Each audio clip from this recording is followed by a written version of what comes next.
새벽에 이 짧은 시간을 통해서 여러분에게 말씀을 나눠드리고 있습니다. 언젠가 시간이 좀 되고 특별하게 좀 시간을 따로 가져서라도 마태복음 5장과 이제 구약 성경의 연결점이 있기 때문에 한번 좀 따로 우리가 그 말씀을 좀 구체적으로 좀 더 깊이 나눠야 되지 않을까 그런 마음은 있습니다. 그렇다고 이 시간이 뭐 불충분하거나 부족한 개념이 아니라 더 충분하게 여러분과 나눌 수 있게 시간을 좀 따로 가져야 되지 않을까 개인적으로 좀 생각을 하는데 마태복음 5장 산상수훈이 시작되면서 우리가 이해해야 하는 것은 여기도 지금 두 산이 언급되고 있다는 얘기죠. 뭔 얘기냐면 구약의 시내산에서 모세에게 준 10계명과 예수님도 지금 이 공생에 시작하면서 이제 제자들을 부르고 난 다음에 그 산 위에 올라가 산상수훈이라는 것을 지금 전해주고 계신다는 얘기죠.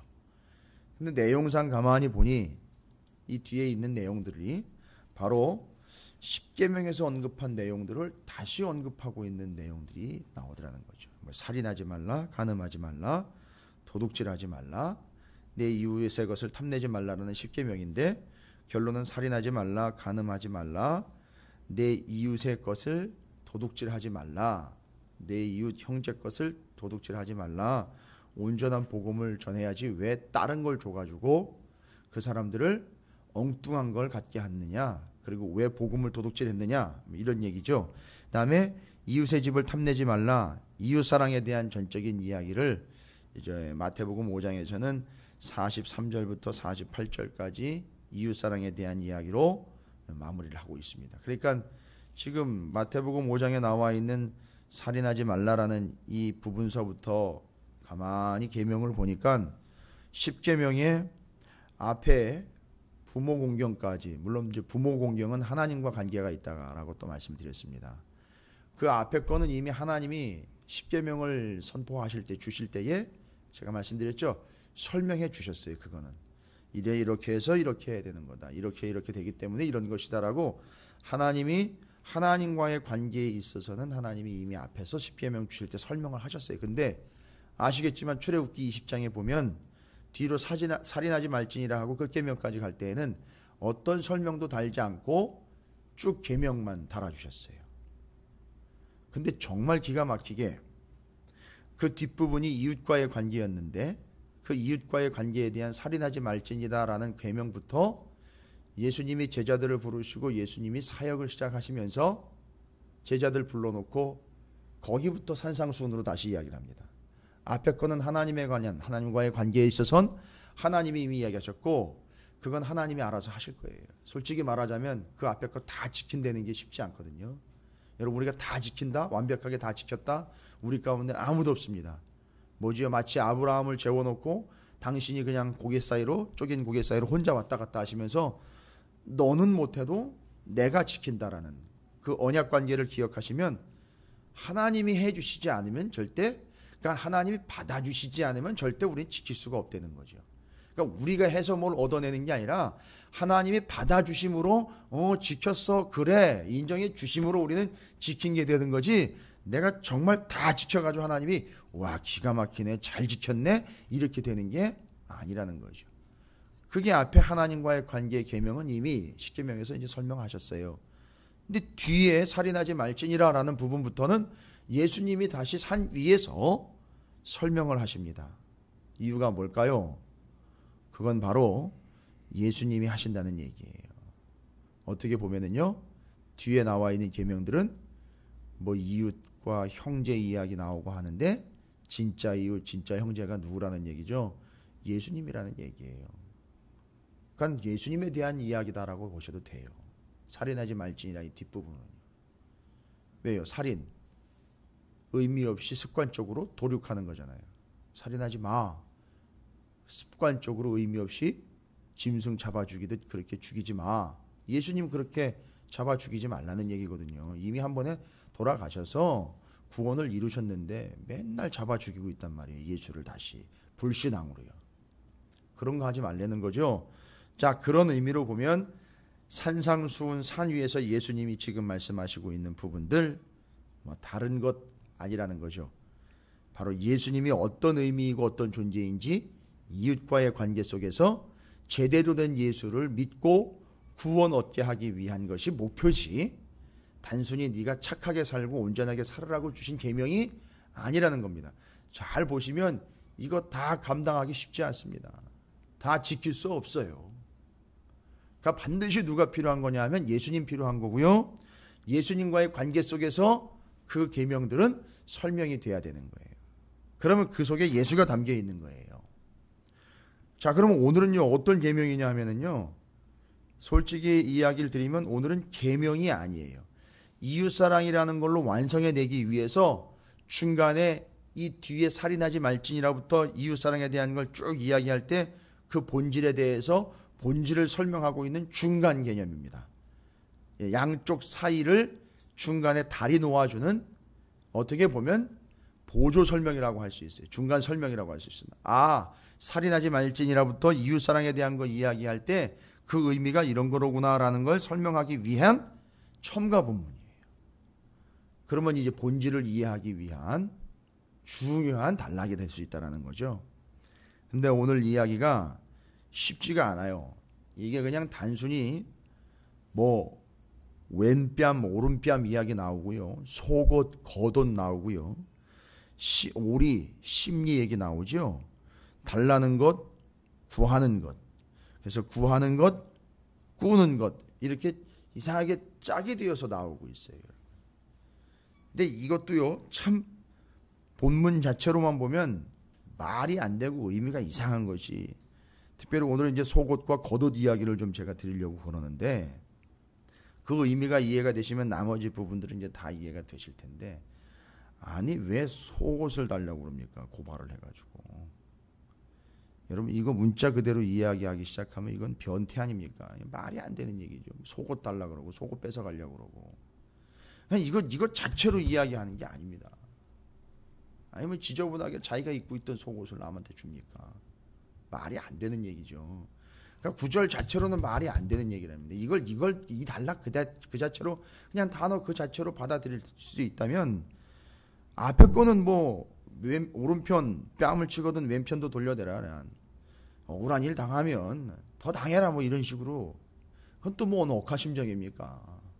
그것도 또 어떻게 보면 뒤에 속은 이야기와 또 말이 안 되는 것처럼 한 짝이 이루어져 가지고선 무조건 참아내라는 둥, 달라름 다 주라는 둥, 뭐 이런 식으로 지금 본문을 아주 겉으로만 수박 겉핥기식으로 그냥 합리화시켜 버렸는데, 여러분 이게 그렇게 단순하게 겉으로 이야기한 대로 넘어갈 일이 아니라는 겁니다. 상당히 이 속에는 깊은 의미가 담겨 있기 때문에, 여러분이 이 유대인들이 속옷 이야기하고 겉옷 이야기하는 거는 이 사람들이 이미 알고 있는 내용을 예수 그리스도와 지금 연결시키고 있어요. 주님이 당신 이야기를 속옷 이야기와 겉옷 이야기를 하고 계시는 거예요. 뭔 얘기입니까? 속옷을 달라고 그럽니다. 너를 고발하여 속옷을 달라요. 고발을 해요. 그 속옷 달라고 그러려고 속옷을 뺏어갈 수 있는 근거로 고발을 합니다. 그럼 이 고발이라는 거는요, 법적인 고발을 이야기하거든요. 오늘날 법정에 나간 그 고발이 아니라 유대인들의 법정 있잖아요. 회당, 제사장들, 대제사장들 앞에서 고발하는 거예요. 바로 이것이 그 고발을 이야기해요. 그러니까 지금 이 고발은 사회법에 의한 고발이 아니라 하나님의 말씀의 법이에요. 그 법에 의한 고발이에요. 공회원들 앞에 섰을 때의 고발을 이야기합니다. 그 고발에 의해서 뭐를 달라고 합니까? 속옷 달라고 그러는 거죠. 그러면 이 속옷이라고 표현된 단어가 뭐냐 하면, 여러분 이게 바로 이제 유대인들이 이야기하는 케토네트라는 단어예요. 케토네트. 저기 창세기로 가면 가죽옷, 똑같은 단어입니다. 케토네트. 그러니까 일반적으로 유대인들이 왜 겉옷이라고 해서 내 귀퉁이에 술 달리고 한 거 있지 않습니까? 왜? 겉옷을 입고 다닌다라고 이야기할 때 율법에서 그거 지어서 입으라고 했던 그 겉옷 있죠? 그게 속옷이라고 표현된 거예요 지금. 근데 왜 속옷입니까? 그건 원래 겉옷으로 입은 건데, 중요한 게 이 속옷처럼 이야기하고 있는 원래 유대인들이 겉옷 케토네트라고 하고 있는 율법 술을 달고 내 귀퉁이 이야기한 거 있지 않습니까? 근데 그것 위에다 뭘 또 입고 있어요. 형상이요 지금. 이 본문대로면은요. 그러니까 그 케토네트 원래 유대인들의 겉옷, 술 달린 겉옷 위에다가 옷을 입고 있는데 그걸 유대인들이 원래 입었던 겉옷을 지금 속옷이라고 표현을 했고, 그 다음에 40절에 뒷부분에 겉옷이 또 나오죠. 요건 유대인들이 말한 그 케토네트가 아니라 의복이라고 불리울 수 있는 또 다른 그냥 옷, 걸치는 옷을 이야기를 해요.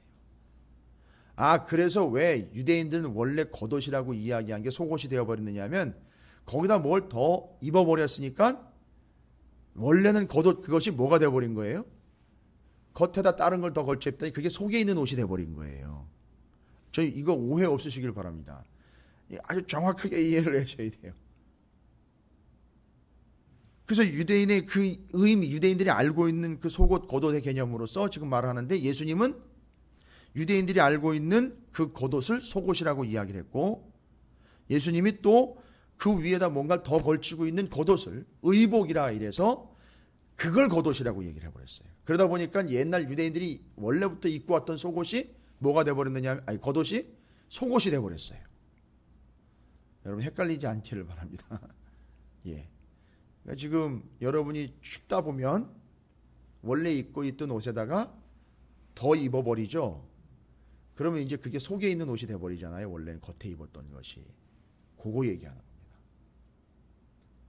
여기까지만 설명을 드려도 이게 개념이 조금씩 이제 오실 거예요. 무슨 얘기냐 하면 유대인들이 겉옷으로 입고 왔던 그것, 율법을 의미했던 그 옷을 달라고 고소를 한 거예요. 그게 속옷 달라는 얘기로 표현이 된 거예요, 지금. 왜냐하면 그 겉에 또 다른 뭔가를 지금 입고 있기 때문에 그게 속옷이 되어버렸죠. 그러니까 고발하는 이유가 뭐죠? 고발하여 속옷 달라 그러는 얘기는 너 율법 제대로 지켰어? 라고 이야기하는 거예요, 지금. 속옷 달라는 얘기는요. 근데 여기 속옷은 다시 한번 말씀드립니다만 유대인들이 율법을 의미하는 네 귀퉁이에 술 달린 겉옷이라는 얘기잖아요. 그래서 그걸로 고발을 해요. 왜 고발합니까? 법적으로 너 잘 지켰어 안 지켰어? 라고 따지고 묻는 거예요, 지금. 근데요, 그렇게 속옷을 달라고 하면서 율법 잘 지켰느냐고 막 고발을 하고 있는데 따지고 보니까요, 어떤 문제가 발생이 되죠? 심각하죠? 율법적으로 다 지켰는가 돌아봤더니만 다 못 지켰어요. 그럼 어떻게 돼야 되죠? 고발당해야 되잖아요. 죽어야 되잖아요. 그럼 말하자면 이 죄인이 돼버리는 거잖아요. 그런데 바로 그 율법으로 다 따지다 보면 죄인이 됐는데, 그래서 정말 너덜너덜해진 정말 걸레 신세가 돼버리는데, 근데 그 위에다가 하나를 더 입고 있는 게 있더라는 거예요.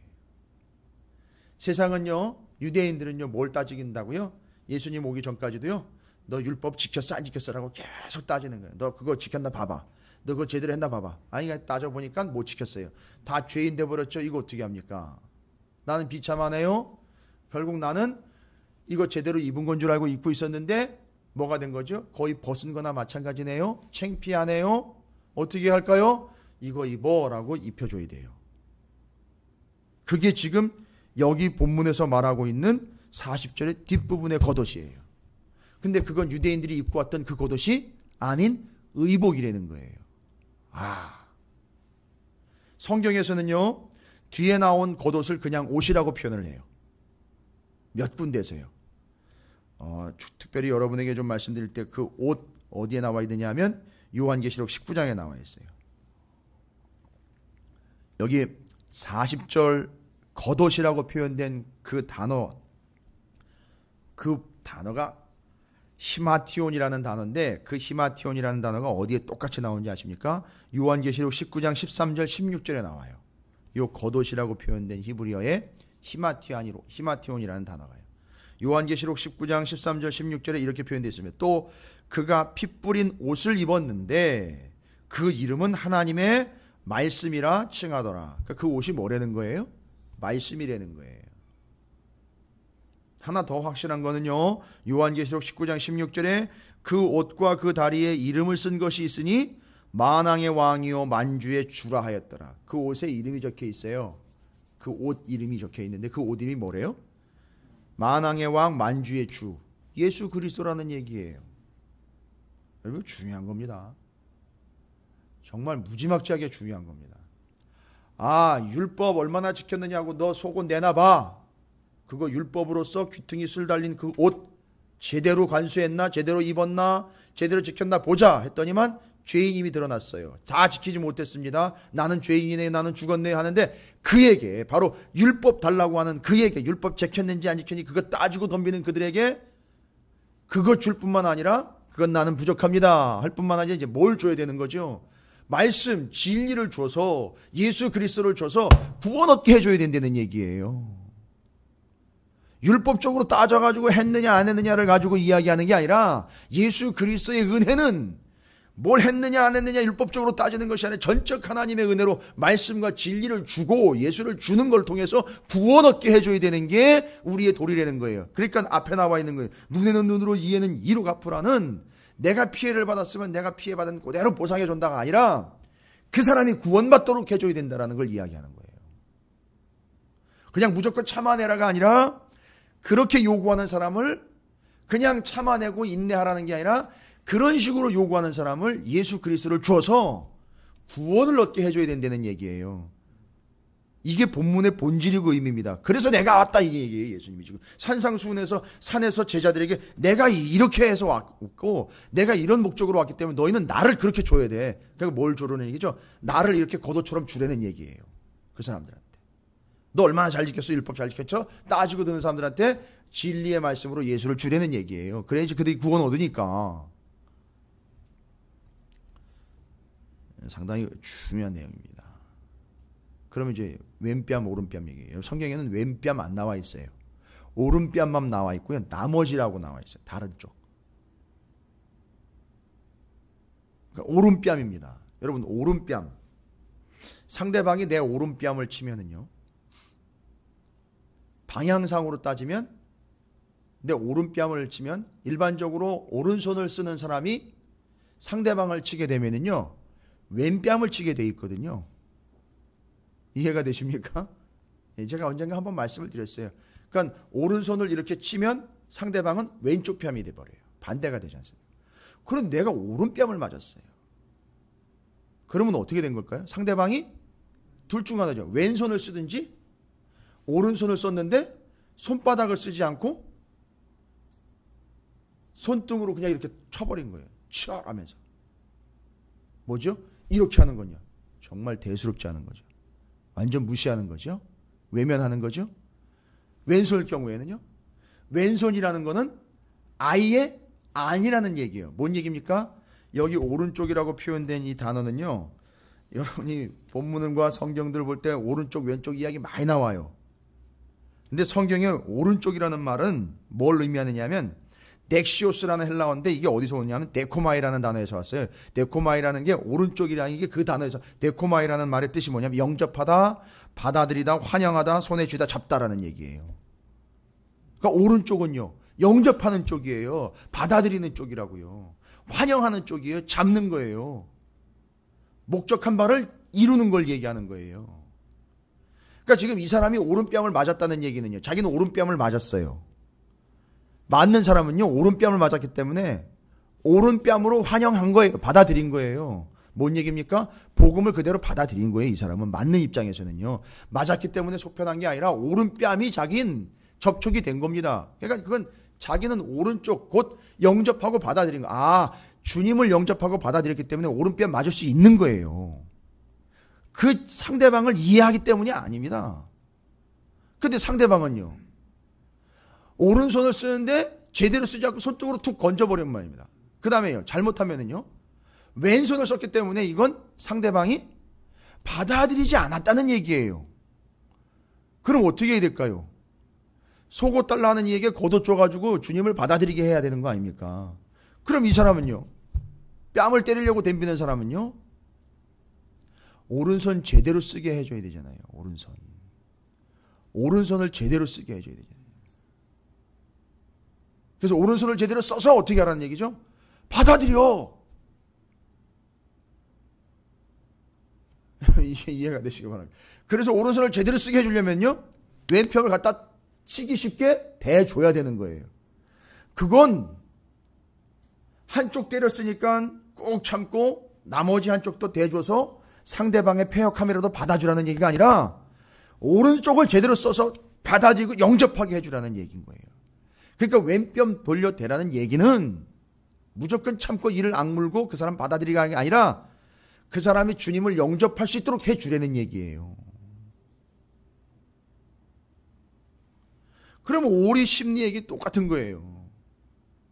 오리는요, 우리 편으로 하면은 오리니까 한 2kg 정도 돼요.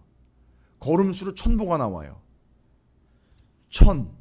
그 다음에 심리는요, 원래는 심리라는 말이 없어요. 유대인들에게는요. 그러니까 오리를 몇 번 가야 돼요? 2번 가줘야 돼요. 근데 여기 보니까 억지로 가게 했대요. 여러분, 처음에 억지로 오리를 갑니다. 그 다음엔 오리를 한 번 더 가줘요. 이게 뭔 얘기입니까 도대체 또. 이것도 꾹 참고 그냥 견뎌내라는 얘기인가요? 여러분, 억지로 주님과 함께 갔던 사람 하나 있죠. 구레네 시몬. 근데 여러분, 로마서에 보면 로마서 16장 13절에 구레네 시몬의 집이 어떻게 되는지 아십니까? 주 안에서 택하심을 입은 루포와 그의 어머니에게 문하느라 그의 어머니 곧 내 어머니라. 구레네 사람, 여기 루포라는 사람이 누구냐면요, 그 구레네 시몬의 아들이에요. 그러니까 이 집이 지금 주님을 제대로 영접한 거예요. 처음엔 어떻게 갔다고요?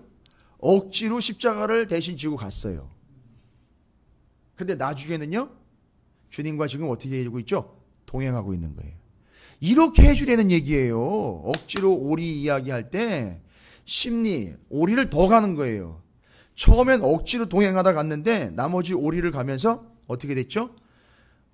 인상 쓰면서 하기 싫은 거 억지로 하면서 간 게 아니라 나머지 오리를 가면서 예수님 알아? 내가 믿는 예수가 어떤 예수인지 알아? 하면서 나머지 오리 2km를 가면서 예수를 충분히 전해가지고 이 사람이 마치 처음에 오리 갈 때는 억지로 이 사람과 갔는데 나머지 오리는 마치 누구랑 간 거랑 같이 마찬가지가 되었어요. 주님과 같이 간 게 돼버린 거예요. 그러니까 42절에 내게 구하는 자에게 주며 내게 꾸고자 하는 자에게 거절하지 말라. 이 사람들이 뭘 구하는 건지 아십니까? 나 죽겠다는 거예요. 내가 뭘 받아야지 내가 살죠? 내가 원래 가지고 있어야 되는 게 뭐죠? 생명, 복음, 진리, 예수, 말씀 아니냐 이거죠. 그거 달라 할 때 그거 주는 거예요. 우리가 그렇게 줄 수 있도록 준비가 되어 있어요. 그러니까 예수를 줘야 되는 거잖아요. 지금 38절부터 42절까지는 다 예수님이 산 위에서 선포하실 때 이웃과의 관계로 너와 이웃과의 관계에서 내가 행동을 잘해야 돼, 이 개념이 아니라 내가 그들과 관계를 맺을 수 있도록 네가 역할을 해야 되는 거야, 이 얘기인 거예요. 지금. 그러니까 지금 예수를 전해야 하며 예수가 말 그대로 여기 나와 있는 두 짝으로 계속 이야기된 거죠. 왼편, 오른편, 오리, 심리, 속옷, 겉옷, 달라고 구하는 것, 꾸고자 하는 것, 이 모든 내용들이 다 누구에 관한 내용이냐면 예수에 대한 내용이었었던 거예요. 예수를 제대로 전해야 그들이 예수를 영접하고 받아들여서 구원 얻는 자가 되도록 하기 위한 우리의 행동 지침. 그러니까 결국 이거는 이 계명이요, 뒤에 나와 있는 살인하지 말지니라부터 이웃사랑에 대한 계명은 예수 그리스도를 통해서 이루어지게 되는 거예요. 하나님 사랑을 그렇게 성취를 해내는 겁니다. 여러분, 이게 38절부터 42절까지 짧은 본문이지만 이 본문을 통해서 우리는 예수를 온전히 전해 그들을 구원해내는 역할을 해야 한다라는 것에 대한 말씀이기 때문에 이건 안갚음의 법이 아니고 받은 대로 되돌려주는, 이건 그런 이야기, 동해 보상법이 아니에요. 해로 받은 거에 그대로 돌려주는 개념이 아닌 거예요. 여러분 이해하시고, 이 본문이 다시 한번 여러분 쭉 읽으시면서 제가 아까 속옷, 겉옷 말씀드린 내용들을 연결하시면서 이해하시면 명확하게 여러분이 그 말씀들을 이해하실 거예요. 요한복음에 예수님 돌아가실 때 로마의 병사들이 옷 나눠 가진 이야기 나와 있죠. 그게 바로 말씀을 이루려 함이라고 명확히 설명이 되어 있습니다. 거기에도 속옷 이야기가 나와요. 속옷 나눴다 할 때 그 속옷이 곧 케토네트, 유대인들이 일반적으로 입던 겉옷이라는 게 설명이 됩니다. 이게 이제 이해가 되면 요 오늘 부분은 여러분이 예수에 대한 이야기라는 걸 이해하실 수 있을 거라고 믿습니다. 자, 우리의 삶은요, 그렇지요. 우리가 당하고 겪고 있는 모든 일들이 예수님을 믿는 자 다움이 아니라 예수님을 전하고 예수님을 주는 삶이 돼야 된다는 것. 그게 우리의 삶이에요. 그래서 겉옷 이야기, 속옷 이야기, 뺨 이야기, 오리 심리 이야기가 예수를 줘야 된다는 것이죠. 우리는 정확한 목표입니다. 저들에게 예수를 줘야 된다는 사실 잊지 마시고, 오늘 여러분의 삶이 여러분의 삶에서 여러분이 예수를 믿는다라는 것을 드러내는 삶이 아니라 예수를 아예 줘버리는 삶이 되어서 그들을 구원해내는 그런 여러분의 삶이 되시기를 주님의 이름으로 축원을 드립니다.